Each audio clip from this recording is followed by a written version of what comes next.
এই সৰহ ফুলখিনি মাৰিব লাগিছিল এই সৰহ ফুলখিনি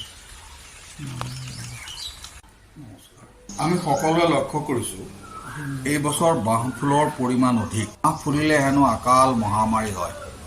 বাঁহ ফুল খাই সকলো ঠাইতে বাঁহ ফুলিছে। আমি শুনি আহিছোঁ অতিমাত্ৰা বংশবৃদ্ধি হয়। এতিয়া আহোঁ আচল কথালৈ।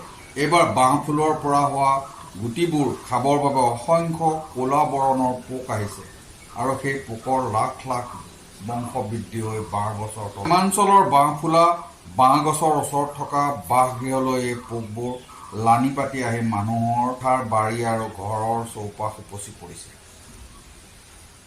বগাই অহাৰ উপৰিও এই পোকবোৰ বতাহ অহা দেখা গৈছে। ইতিমধ্যে বহু গাঁৱৰ মানুহ আতংকগ্ৰস্ত হৈ পৰা দেখা এই ভিডিঅ'ৰ দ্বাৰা মানুহক সজাগ কৰিবৰ বাবে লগতে চৰকাৰৰ দৃষ্টিগোচৰ কৰিছে। আমাৰ সমাজতো যাতে এই পোকৰ দ্বাৰা মহামাৰীৰ সৃষ্টি নহয় তাৰ এই কামনা।